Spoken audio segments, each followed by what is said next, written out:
xaritu téléspectateurs yi asalaamaaleykum dal leen ak jàmm ci seen bloc d'information la totale di émission bi nga xamante ni dañuy waxtaanee tolluwaayu réew mi actualité kon lu jëm rawatina ci wàllum politique tey nag ñu am mbégte di dalal ki nga xamante ni mooy Malal Talla ñu koy wax Fou Malade noonu lañ ko gën a xamee muy membre fondateur kon du mouvement bi nga xamante ni moom la ñuy wax Y'en a marre nekk it artiste rappeur asalaamaaleykum Malal. maaleykum salaam. laa nuyu di la ziar. di la bàyyi kontaan ci teew ci la total. jaajëf. alors tey jii nii est-ce que mën nañoo tàmbali wax parce que wax naa ko sànq yow membre fondateur uk mouvement Y'en a marre nga est-ce que mën nañoo tàmbali wax wàllum héritage wala yegg seeguñu foofu. waaw mën nañ ko wax. parce que Y'en a marre dafa juddu di doxee ñaari tànk. benn tànk bi nekk contestation maanaam ñaxtu. seet li doxul ñu koy wax ba ci kaw. mais amaat beneen tànk boo xamante ne moo nekk xool naka lay tabaxee ëllëg. mais tabax ëllëg boobu Y'en a marre jiital ci ndaw ñi ci xalaatam. moo tax ñu am benn côté Y'en a marre qui symbolise la contestation et qui cristallise la contestation. beneen côté ñu am NTS le nouveau type de sénégalais. projet nouveau type de sénégalais nag maanaam mooy fexe sénégalais bi ci boppam bàyyiwaat xel boppam xoolaat taxawaayam ci réew mi li war a doon taxawaayam fekk du ci am parparloo maanaam du ma cautionner corruption tàmbale ko ci sama bopp du dénoncer ko rek mais aussi di ko doxe ma dugg taxi di dox sama taxi këyit yi motul waruma cautionner taximan bi effectivement di yëkkati 1000 francs bi di ko joxe waruma également saw ci mbedd war nañ di yeewu dimanche di bale war nañu bu ñu foree mbuus def ci mbalit donc loolu noonu yëpp di taxawaay boo xamante ne tey seetlu nañ ni surtout l'implication des jeunes leur appropriation de la chose publique waaw mais est-ce que contestation bi gënul fës ci jeunes yi comme ni nga ko waxee que li nga xamante ne mooy nouveau type de sénégalais bi nga xamante ne bëggoon ngeen ko nekkoon seen ambition aujourd'hui. mais loolu ci la bokk xam nga en fait contestation bëri na ay façon contestation mooy effectivement nga xool lu la naqari nga ne man effectivement nii laa koy bañee yow nag yaay choisir forme yi nga xamante ne moom nga koy bañee contestation bi lu fës la mais lu baax la parce que l'objectif de Y'en a marre c'était de travailler à produire une masse critique forte masse critique nag forte boo ko amee ñii dañuy def ay live di ko wax ñii bind ay article ñii bind ay téere ñii bind ay woy di ko wax mais ñii également ne effectivement man mon seul moyen d'expression c'est effectivement de sortir manifester ma colère dans la rue. D'accord dañu gis tamit par rapport ak ni nga xamante ni wax nga ko par rapport au nouveau type de sénégalais bi nga xamante ni bëggoon ngeen ko tey ji ambition bi nga xamante ni amoon ngeen ko est-ce que tey yéen a ngi koy retrouver ci jeunes yi. waaw parce que li ñu seetlu mooy. li ñu bëggoon mooy ndaw ñi intéressé wu ci politique. D'accord parce que politique bu ñëw. ndaw ñi. ci programme am ndaw ñi ñoo nekk ci biir xol bi au centre la ñuy jël les jeunes loolu c'est très normal pour tout politique parce que les jeunes représentent 65-70% de la population mais au lieu que les jeunes soient représentés les jeunes doivent se représenter eux-mêmes moo waral tey jàpp nañ ni information boobu ak liggéey boobu jàppandi na parce que effectivement boo xoolee biir assemblée boo xoolee tey mairie yi genn wàll gi ñi genn wàllu maire tey yi ay ndaw lañu même boo xoolee tey paysage politique bi ñi nga xamante ne ñoo bëgg jot réew mi tey ay ndaw lañu lu mel ni Abdourahmane Diouf lu mel ni Ousmane Sonko lu mel ni Déthié Fall lu mel ni Pape Djibi Fall tout ça ndaw ñi la donc ñooñu ñoo nekk ci ñi bëgg réew mi mais ñoo nekk aussi ci espace public bi effectivement di exprimer wu mais ñooñu est-ce que du benn goutte d'eau boo ci ab mu ko mënee wax noonu ab géej bu ñu sukkandikoo un peu si li nga xamante ni moo xew ci réew mi par rapport contestation bi nga xamante ni njëkk nga ko junj bi nga xamante ni fës na loolu ci réew mi te jeunes yi anam bi nga xamante ni noonu lañ koy defee ñu bëri dañ koy ñaawlu tey jii en tant que membre fondateur du mouvement Y'en a marre la mu si sa gis-gis. sama gis-gis mooy. contestation baax na mais contestation war na am foo xam war na am fu mu yem. fi mu yem nag ñëpp a ci am une responsabilité journalistes yi nekk ci médias yi. artistes yi. nit ñi nekk ci société civile bi. parti politique au pouvoir mais parti aussi d'opposition. parce que am na benn moment boo xamante ne buñ ci tolloo gis affaire yi fu mu jëm dafay baax effectivement ñu artu woote waxtaan. parce que lii yàqu dafay bëri. parce que boo seetloo diggante ñetti fan yi seetlu nañ ay yàqu-yàqu yu bëri yi nga xamante ne am na ay bus yu ñu taal. am na ay Auchan yu ñu taal. te ay sénégalais di fa liggéey am na feneen ak feneen. foo xamante ay nit ñi sax ci seen bopp ñemeetu ñu dem école pour dire que waaw yooyu yëpp et cetera donc pour man. war nañu taxawaat bu baax a baax. parce que affaire bi mën na am tournure bu nekk. c'est-à-dire départ bi mën na nekk effectivement du ñu nangu suñu candidat ku ko doyadal du ñu nangu suñu candidat ku ko toroxal. et cetera mais jàngat bi yomb na li revigorer aujourd'hui les militants de Ousmane Sonko.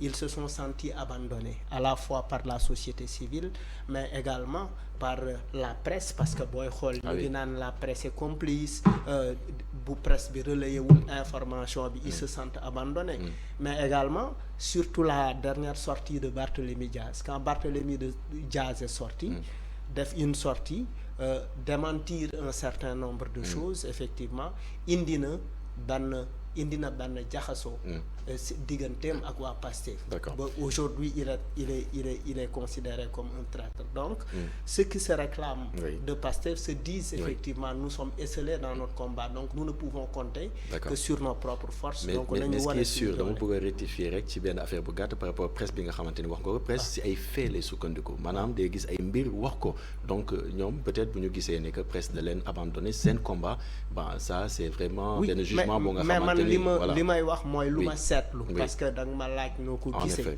li ma seetlu effectivement mooy gis naa ni aussi ñoom ils se disent abandonnés j'ai pas dit qu'ils sont abandonnés ils se disent abandonnés ils se disent trahis ils se disent esselés par la société civile par la presse par effectivement les membres de leur coalition Yewwi Askan Wi. léegi yow li ngay wax nii dafa am solo bëgguma ci ñu romb ko noonu léegi dama bëgg yow am sa appréciation. par rapport ak situation boobu noonu justement yow ñoom dañu gis ne que dañ leen bàyyi si xeex bi nga xamante ni ñoom lañu nekk yow lan moo si sa gis-gis exactement par rapport situation. lecture bi ma ci mën a am c'est-à-dire ñoom ils partent d'un fait. c'est-à-dire pouvoir bi dafa ne li fi amoon du fi amaat. pouvoir bi justifier ko par dina préparer wu force restera à la loi mais pouvoir bi justifier ko également bay passé li taxoon manifestation yi am dayoo bi mu amoon ñëpp a àndoon ak Ousmane Sonko Sonko mais également il y avait la question du Covid-19 effectivement qui a mobilisé les populations dehors ba lii am pouvoir bi di préparer wu ñoom aussi ñu bëgg a woon pouvoir bi effectivement c'est la même chose parce que bay passé da ngeen a bëggoon a jël ci Ousmane Sonko pour yóbbu ko procès bii it jëloon ngeen ko yóbbu ko ba pare bii it effectivement da ngeen ko bëgg a yóbbu donc même jàngat bi da ngay seet pourquoi Ousmane Sonko n'est pas resté à Dakar pourquoi il est allé à Ziguinchor parce que effectivement il se dit qu'à Dakar moi je pouvais compter sur Barth aujourd'hui Barth m'a abandonné donc en fait et à chaque fois à Dakar effectivement quand ça s'est pas passé comme j'ai voulu ça c'est pas la mobilisation était là mais elle ne peut pas être la même qu'à Ziguinchor à Ziguinchor je suis là-bas maire mais également je suis quelqu'un qui habite là-bas qui est né là-bas qui se réclame de là-bas etc.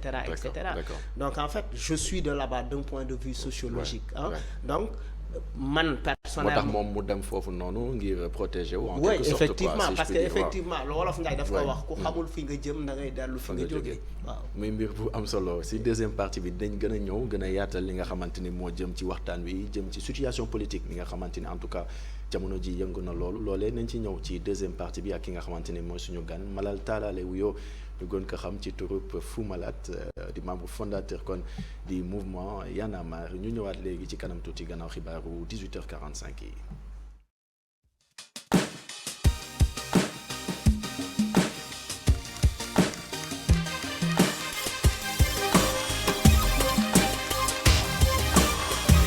seen ñaareelu partie seen bloc d'information la totale suñu gan xam ngeen ko Malal Talla la wuyoo membre fondateur kon mouvement Y'en a marre alors Malal dañuy wéyal waxtaan wi question bi nga xamante ni moom laa lay laaj mooy tey jii nii ban sentiment moo lay animé boo gisee ko nga xamante ni tey jii dafa bëgg a jiite réew mi mu dem sànq yaa ngi koy junju mu dem Ziguinchor nëbbatu foofu mun nañ ko waxee noonu ndaxte bëggul tout simplement justice su réew mi en tout cas wax ak moom mbir moom ban jàngat nga ciy def ak ban sentiment moo lay animé boo gisee mbir bu ni mel.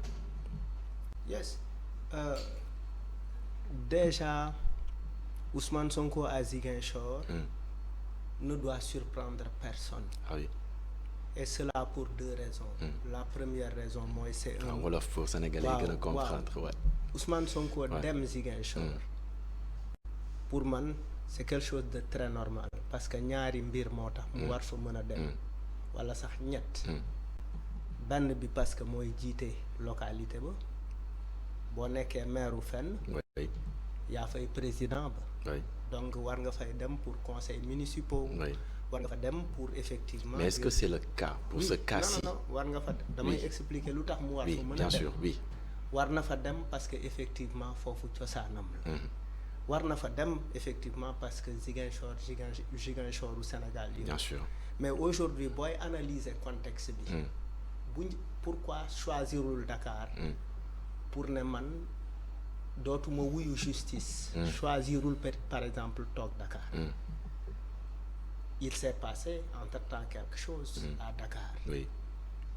Où effectivement son ami, son acolyte, son frère de sang, son frère de lutte, son camarade, ñu dem ba il y a eu une grosse communication autour de la relation entre Ousmane Sonko et Barth en termes d'amitié, en termes de fidélité, en termes de respect, en termes de combat. En effet. Mais en termes aussi de fougue bi ñuy partagé, mais en termes de effectivement pourquoi les jeunes adorent ces deux types-là ba souhaité woon seen compagnonnage.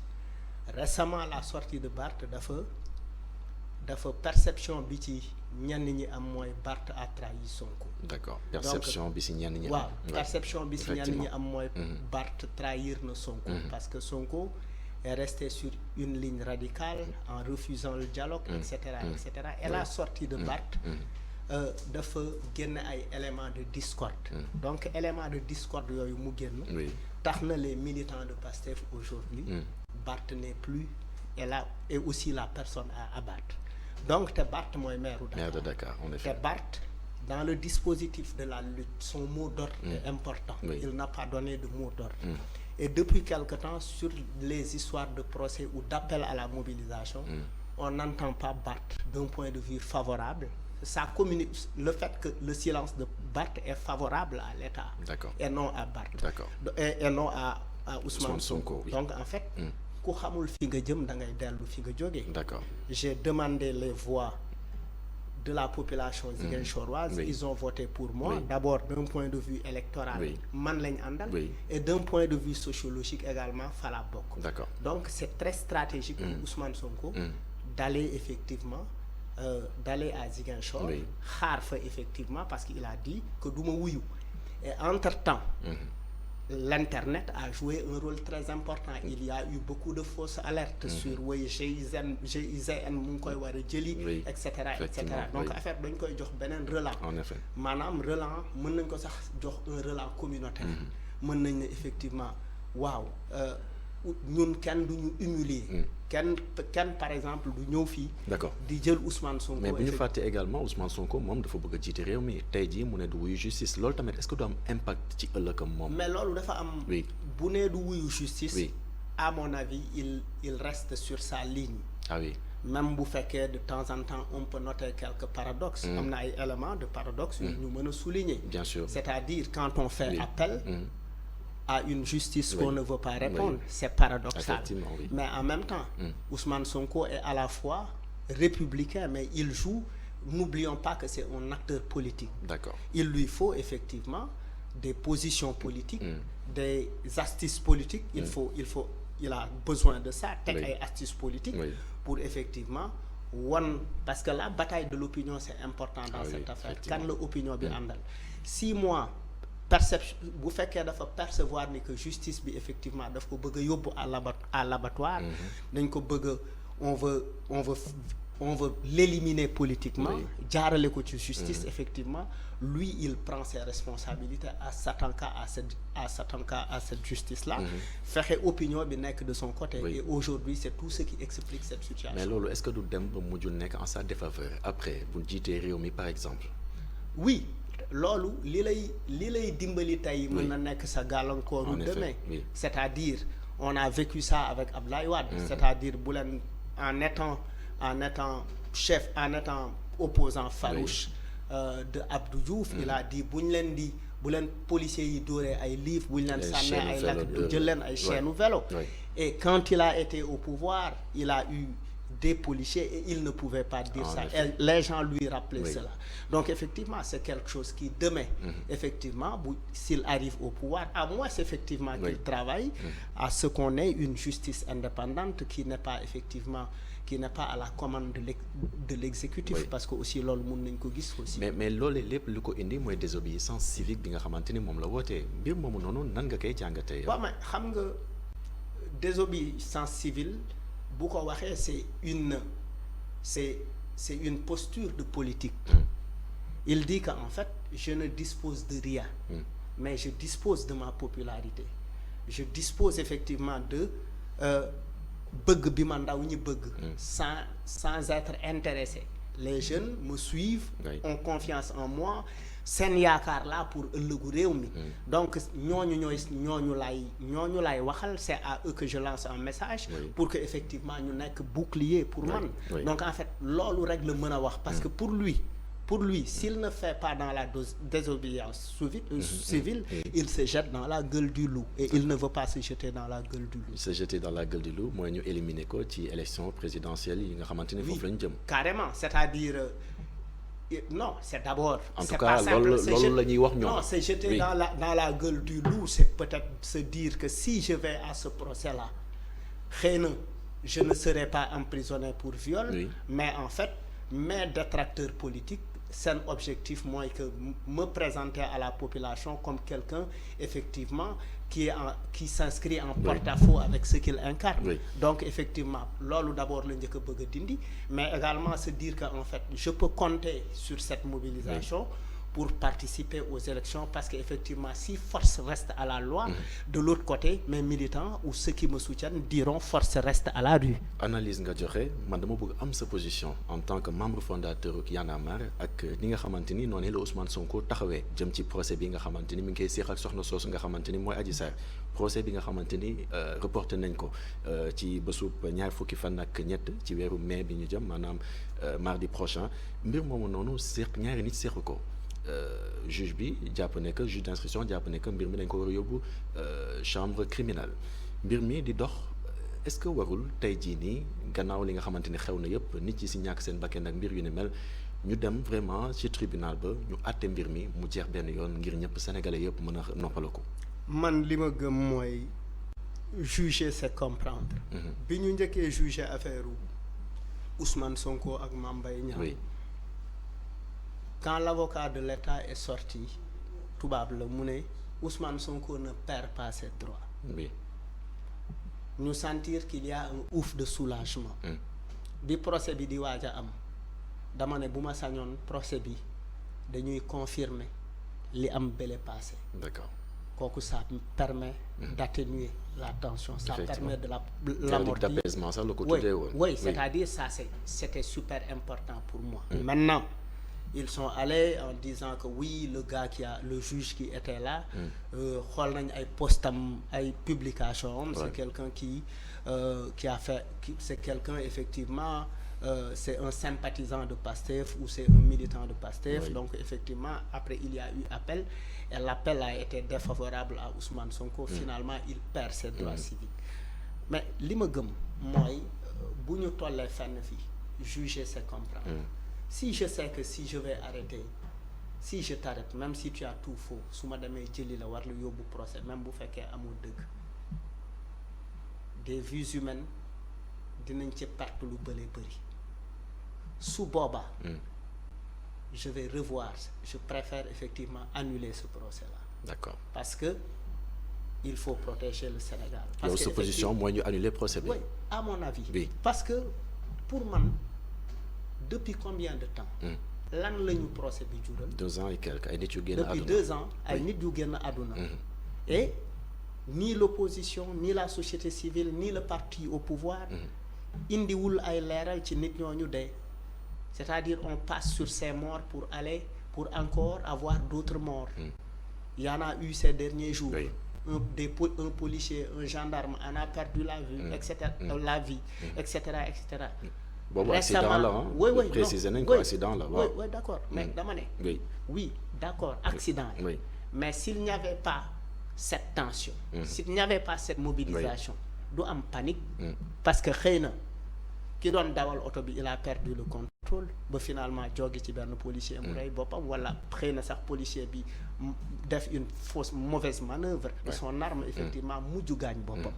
maintenant est-ce que jar na ko c'est-à-dire il faut qu'on mais justement est-ce que du looloo tax mu war ko jar justement ndax nit yi nga xamante ne ñàkk nañ seen bakkan est-ce que looloo warul tey jii procès bi ñu jéem ko xam ku ci nekk kan moo tooñ kan. ngir finalement ñu vider dossier mu jeex. seetlu woon ni saa yu ñu yëkkatee procès bi ay nit dee.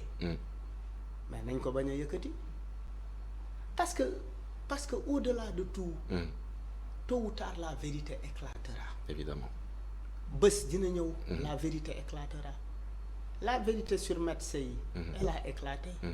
des années plus tard. il y a eu des gens l'essentiel est que la vérité éclate. Oui.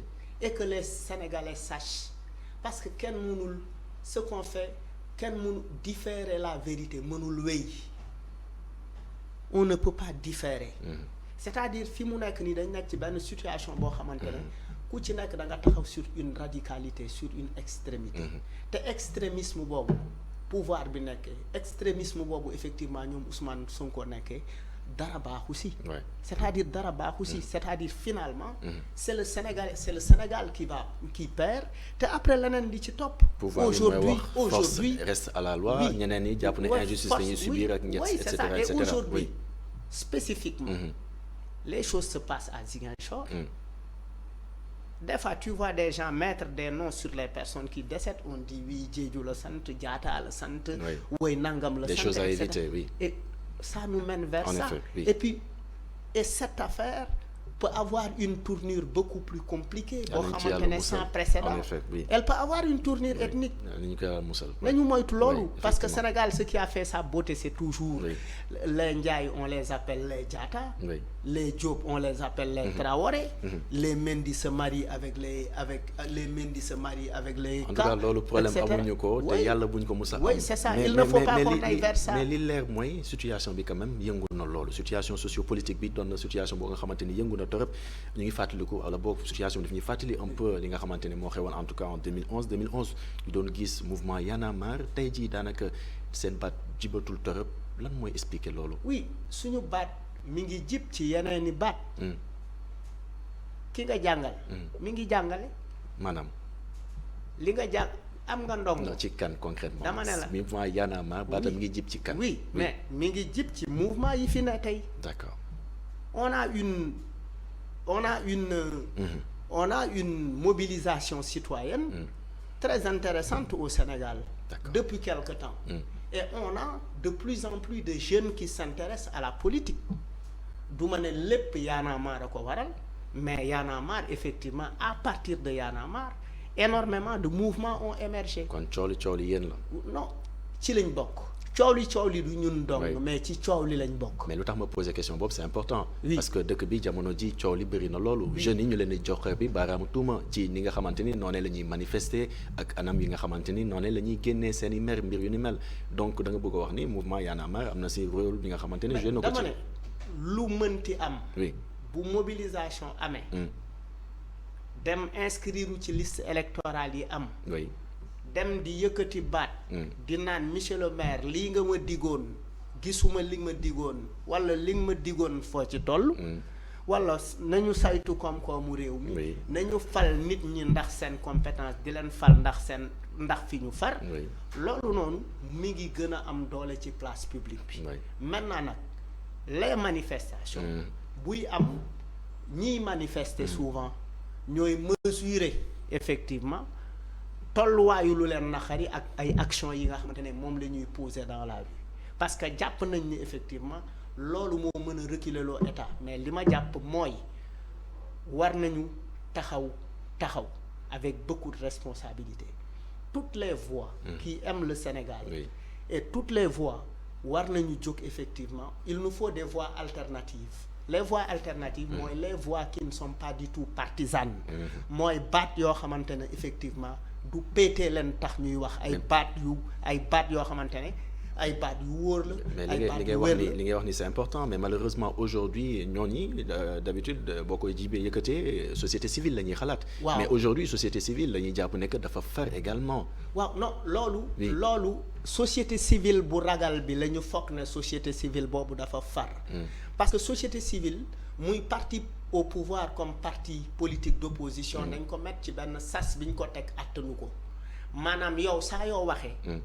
war nga mën a su ma waxee dara mu arranger pouvoir man du ma nit ku baax su ma waxee dara mu arranger opposition du ma nit ku baax ci gis-gisu pouvoir mais man maay ki baax ci gis-gisu opposition da ngay weex wala nga ñuul complexe weex wala nga ñuul complexe boobu effectivement société civile mu ngi nangu ñu ko koy imposer te waru ko nangu pour man dañu toll ci jamono boo xamante ne société civile dafa war a gën a dëggal boppam parce que débat bi buñ ci génnee société civile te mu war a taxawaayu arbitre war a tëdd njaaxaanaay su boobaa démocratie bi ci boppam dafay nax saay parce que ñaari camp rivaux qui sont dans une forte adversité lay jox ndigal ñuy wax te buñ leen joxee ndigal li ñuy wax dañ koy wax ci parparloo li ci ëpp duñ ko teg ci dëgg. effectivement muy mbir bu am solo mais dafa am benn mbir boo nga xamante ne jaaxal na téléspectateurs yi tamit certainement muy ordonnance de prise de corps bi nga xamante ni ñu bëri ñu ngi ko doon wax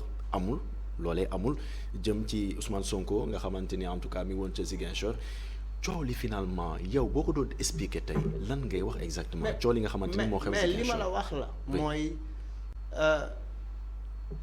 dañu am d'abord ils sont très forts li ñu njëkk a def moom mooy ils ont leur média c'est les réseaux sociaux tey réseaux sociaux yi effectivement jumtuwaay la boo xamante ne am na solo mën na def lu baax comme mën na yàq ñoom bi ñu njëkkee jóg dañu ne effectivement la presse partisane attaqué presse bi bi ñu attaqué presse bi commencé ñoom communiquer seen bopp effectivement pour jiitu ci opinion bi objectif boobu c'est important pour eux par exemple tey bu ñu waxee ni ordonnance am na tel am na c'est pour galvaniser c'est pour dire c'est pour ne pas être surpris. C'est de la manipulation. Oui. Xam nga la manipulation en politique c'est-à-dire c'est des politiques les politiques manipulent de partout c'est-à-dire à tort ou à raison parce que il peut y arriver ñu nekk ci benn situation ma ne comme que nii la demee ñu ne par exemple guerre amoo droit bett nit ki da ngeen di jàkkaarloo mais am na nu guerre bi di tëddee ma njort ni arbitre yi wala ma njort ni effectivement am na nu guerre bi di demee man ak sama effectif ak li ma yor man parewuma pour gagner guerre bi maintenant damay génn ci convention yi tout ce qui est conventionnel dama koy teg fële c'est-à-dire et je fous l'anarchie manipulation aussi ci la bokk d'accord muy mbir boo nga xamante ne xëy na tamit war nañ ci jàngat wala boog di si ñaax encore ñi nga xamante ne ñooy ndaw ñi parce que doon na li nga xamante ne moo jur coow jamono ji ci réew mi ba situation bi toll fu mu toll. quoi qu'on dise. waaw non xam nga damay wax. parce que ay fake news dañ ko fiy gis ak mbir yu ni mel c'est important. il faut que la presse également. ah oui presse moom mi ngi def wala boo demee tey France 24. ils ont une rubrique. qui s'appelle Infox ouais mais loolu ça il nous faut ça dans tous les médias pour effectivement dimbali population yi ñu mën a ràññee parce que loolu mais loolu journaliste bi si boppam moo koy defal boppam loolu tu n'as même pas besoin keneen di la ko defal en fait journaliste bi ni nga xamante noonu lay recouper information bi noo ne dina am la vraie information mais aujourd'hui loolu li ko indi mooy est-ce qu'on sait qui est journaliste et qui ne l'est pas mais instant yii nii ñu ngi joxe carte de presse yi et cetera. Oui, mais je veux ça dire, aussi c'est important. est-ce qu'on sait qui l'est et qui ne l'est Oui. pas? Aujourd'hui, c'est-à-dire, il y a des journalistes officiels, mais il y a des journalistes officieux. Et ces journalistes officieux-là, effectivement, ils ne reçoivent aucune directive de perte, ils ne reçoivent amul kenn ku leen di jox ndigal, ils le font. Par exemple, moi je vois les gis naa Xalaat TV, gis naa yeneen ak yeneen, c'est-à-dire ils anticipent te yu demee noonu aussi. ku booy xool c'est aussi ce qui se passe avec Trump, c'est ce qui se passe. Cette question-là elle est pertinente, c'est-à-dire ndax mën nañu xàmmee kii journaliste ak ku dul journaliste loolu population bi xëy na lañ ko reposer ndax la plupart du temps dañuy gis koo xamante ne def direct rek ñu ne journaliste la. Oui, wala koo xamante ne dafa yor micro ñu ne journaliste la. Oui, d'accord. Mais après journaliste yi la ñuy joxoñ baaraamu tuuma la plupart du temps. Mais il faut parce que dañu toll également un moment où les journalistes aussi commencent li société civile bi di dund. ci pression jóge ci pouvoir wala ci opposition journaliste bi dafa commencer dund pression boobu. Mais effectivement journaliste dëgg daf la war a jaral. xam nga tey am na dëgg booy wax. Les gens ne peuvent mën nañ la lâcher. Mais dëgg la rek. C'est ça. Et il faut beaucoup de courage pour man jàpp naa ni. Il faut que ñu gën a nekk ay jàmbaar. ñu nekk ci société civile bi il faut également ñu nekk ci médias yi di wax gën a nekk ay jàmbaar pour di wax dëgg rek te yàlla tax. Malheureusement waxtu journal bi jot na dañuy dem seetaani waat journal bi dellu si waat si plateau am na point yu bëri yoo xamante ne abordé guñ ko te bëgg nañ ko aborder si troisième partie bi incha allah ñu dem seetaani journal 19h45 dellu si waat si plateau bloc d'information la tout à l'heure.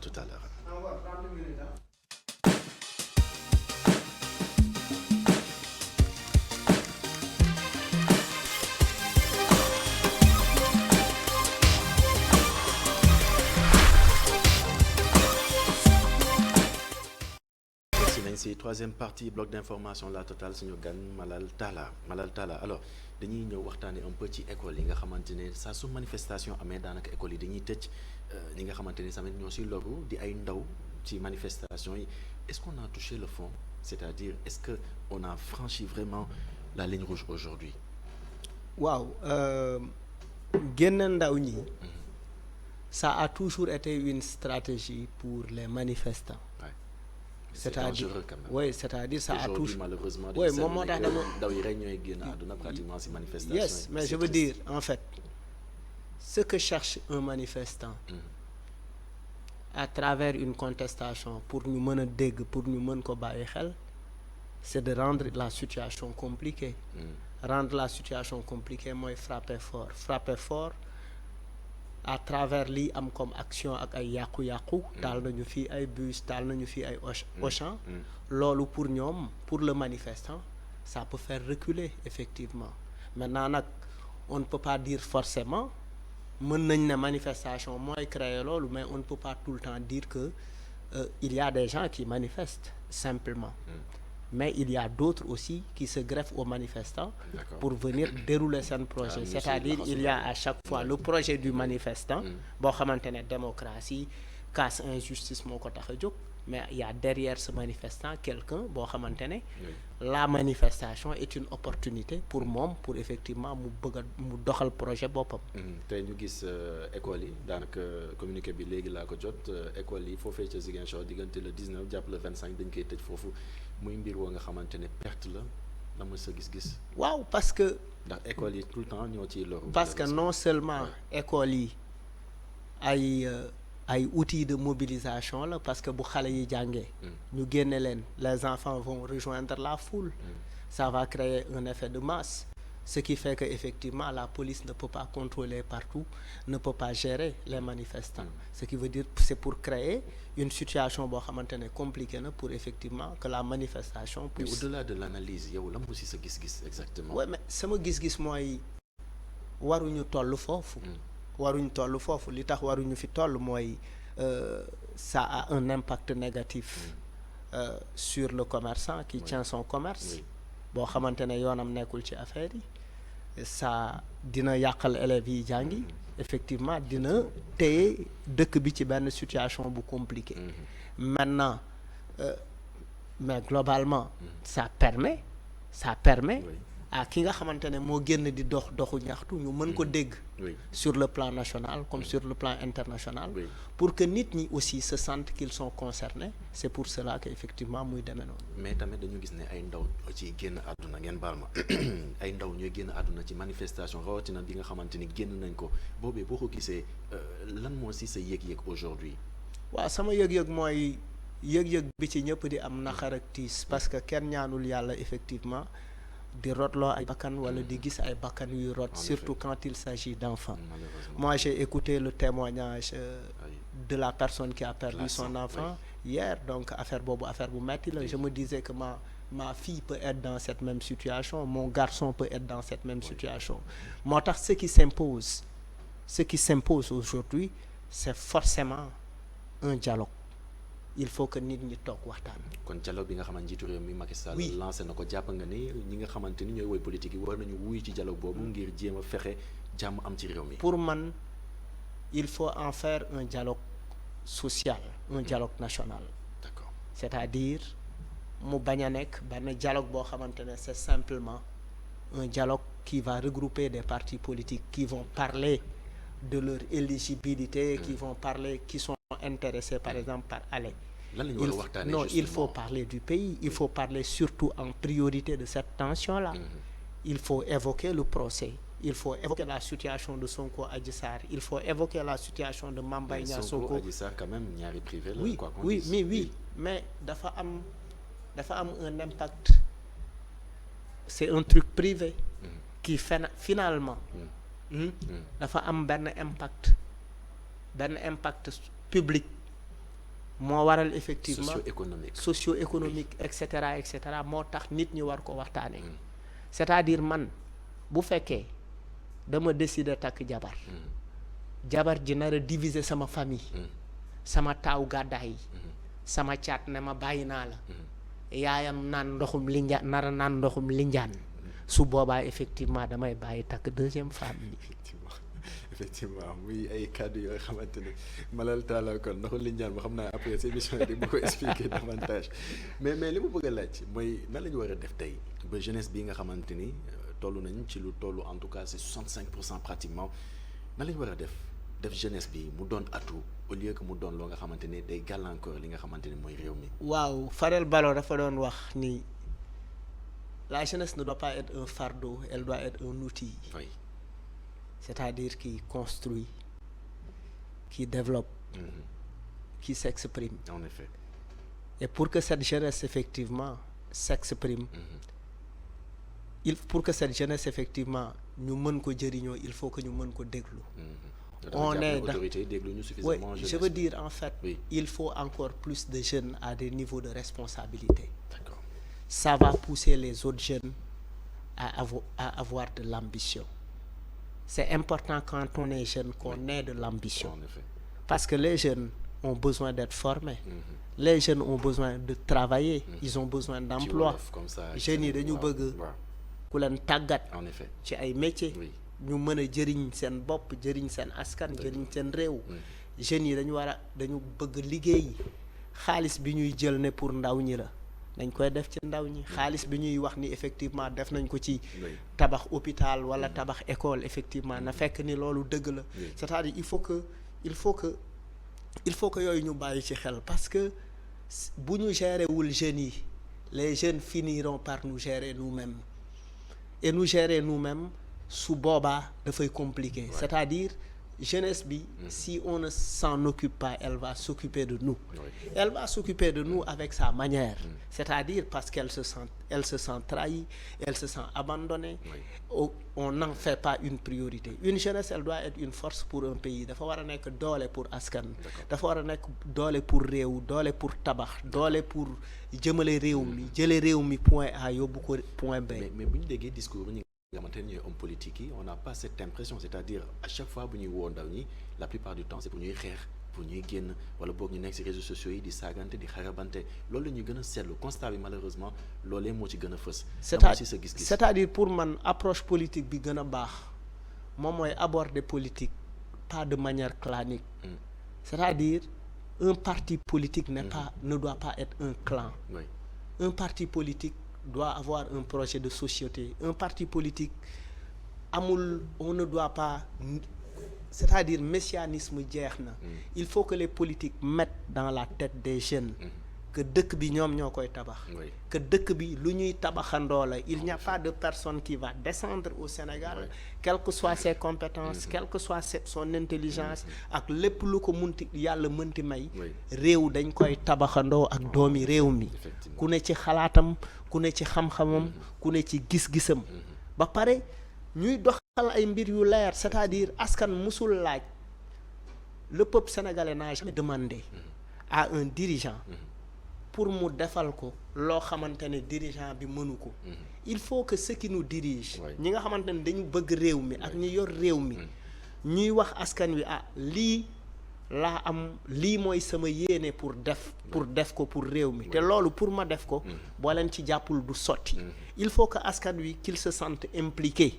Parce que réew il n'y a pas un groupe ki nga xamante ne mooy y a aucun groupe qui est dépositaire de yóbbu dëkk benn niveau bi. dëkk dañ koy tabaxandoo ensemble quoi. Effectivement leneen li nga xamante ne bëgg naa ñu waxtaanee ci, malheureusement dañu desee si temps bëriwul, mooy prolifération de mouvement yi nga xamante ni am na fi.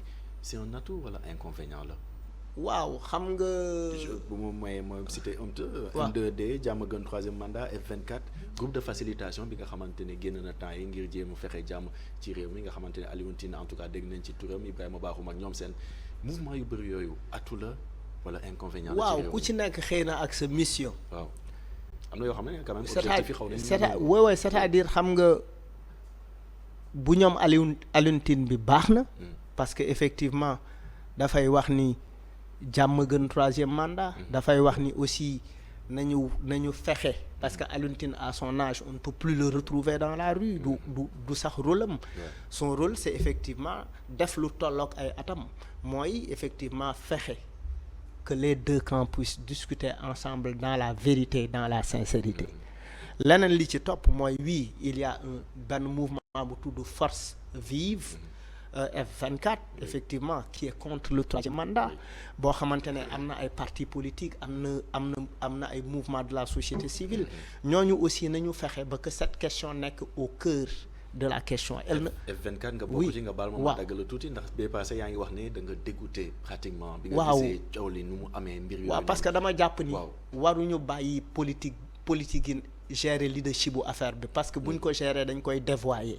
Parce que F24 kon nekkul, est-ce que nekkul si yoonu tas kon? Oui, pour man ils peuvent se rattraper. Ils peuvent se rattraper. Pour man on peut rapidement corriger les erreurs, parce qu'ils sont à leur première manifestation, à leur premier rassemblement. C'est des personnes intelligentes. Organisation bu regroupé ay nit ay borom xam-xam la, ay borom xalaat, ay nit yu am expérience dans différents domaines. Nan lañ ko war a mën a corriger? Non waxtaane rek. Def le citoyen au cœur. Et ne pas mettre la préoccupation de l'homme politique au cœur. Mais boo seetee points yi nga xamante ne en tout cas teg nañ ko fa, est-ce que du homme politique bi la ñu gën a mettre au cœur? Parrainage, article L29 L30 3e mandat ak mbir yu ni mel, est-ce que c'est pas plus politique? Ki nga xamante mooy Modou Mbodj toog na fi démb laaj naa ko la même question, yow laa koy laaj, nan nga ko gisee? Non, pour man mooy li ma la wax rek. Il faut mettre au cœur la question du 3e mandat, parce que c'est un vecteur de paix sociale. Est-ce que c'est le cas aujourd'hui? C'est-à-dire est-ce que def nañu le citoyen au cœur ci li nga xamante mooy F24? Non, pour man loolu moo tax ñu jóg, mais dara mën na laa tax a jóg te doo ci yegg. yeggagoo leen ci. yeggaguñ ci. D'accord. Fou Malade wala boog mel ne Malal Talla. jaajëfal bu baax. En quelques secondes lan ngay tàggatoo. Waaw maa ngi kontaan ci émission bi, di kontaan ci qualité waxtaan bi, di kontaan ci dal bi nga àndal. Parce que dëkk lu mu compliqué même la presse, la sérénité est importante. Il faut que qu'on discute posément, waxe suñu akulaay taala te réew mi tax. Malal Talla ma lay jaajëfal bu baax, doon am mbégte en tout cas am ak yow plateau bloc d'information la totale fi la ñoo yem kon ci waxtaan bi, di leen jox dig daje ëllëg incha allah ci beneen bloc d'information la totale ak beneen invité di waxtaanee lu jëm ci wàllum actualité. Jaa ngeen jëf.